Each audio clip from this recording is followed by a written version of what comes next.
Bom dia! O devocional de hoje se encontra em Lucas, capítulo 9, versos de 18 a 20. Se inscreva no nosso canal, não esqueça de dar aquele like no vídeo e as referências estão lá na descrição.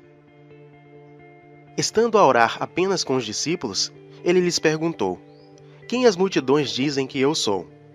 Eles responderam: Uns dizem que és João Batista, outros, Elias, e ainda outros, um dos antigos profetas que reviveu. Então lhes perguntou: E vós, quem dizeis que eu sou? Pedro então respondeu: O Cristo de Deus. As pessoas tinham dúvidas sobre quem era Jesus. Em mensagens passadas vimos que as pessoas pensavam que Jesus era João Batista. E parece que a maioria das opiniões era essa: um dos antigos profetas ou Elias. Podia ser Jeremias também. As opiniões eram divididas. Mateus capítulo 16, verso 14. Quando Jesus pergunta aos discípulos sobre a opinião dessas pessoas acerca de quem ele é, eles dizem o mesmo que vimos nos versos de 7 a 9. Em seguida ele pergunta: E vocês? Quem dizeis que eu sou? Ele esperava uma confissão dos seus discípulos, uma prova de que tudo que eles haviam presenciado, de forma especial, tinha sido suficiente para formar sua opinião, para fazer prova da fé. E Pedro foi adiantado em responder: Tu és o Cristo de Deus. Naquele momento, o que estava oculto seria revelado somente aos discípulos. Aquela afirmação era carregada de um imenso significado, pois, sendo o Cristo, todos deveriam saber o que iria lhe acontecer e quando fosse o momento, eles não ficariam surpresos. João capítulo 14, verso 29. Aquele era o Messias descrito por Isaías, capítulo 53, versos de 1 a 12.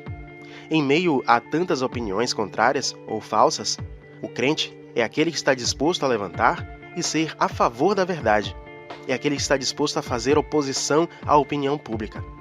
O texto em Romanos capítulo 12, verso 2, nos diz que não devemos nos conformar com o modelo do mundo, mas deixar que a palavra molde nossa mente para que possamos experimentar a vontade de Deus. Todas as vezes que o povo de Deus se voltou contra a sua vontade, tragédias aconteceram.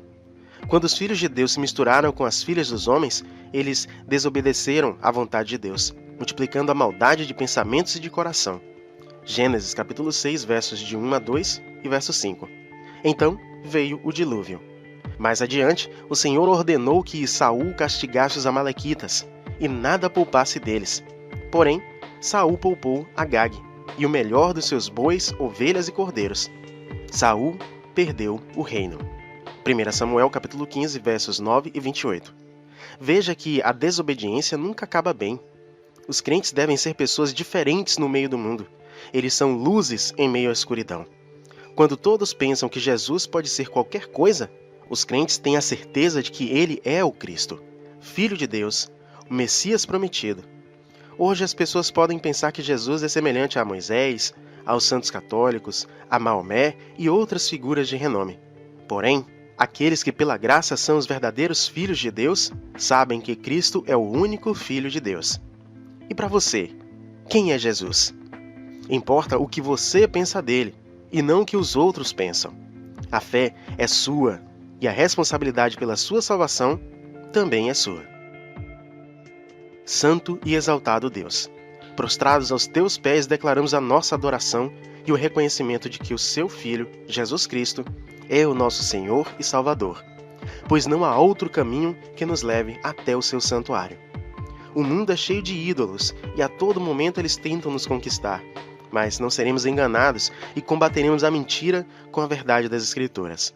Por isso, nós pedimos ao Senhor que aumente a nossa fé, nosso compromisso com a palavra, dá-nos um espírito de obediência para fazer somente a sua vontade, e que cada um de nós busque na sua palavra a real vontade do Pai para obedecer a ela.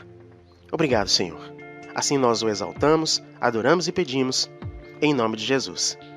Amém.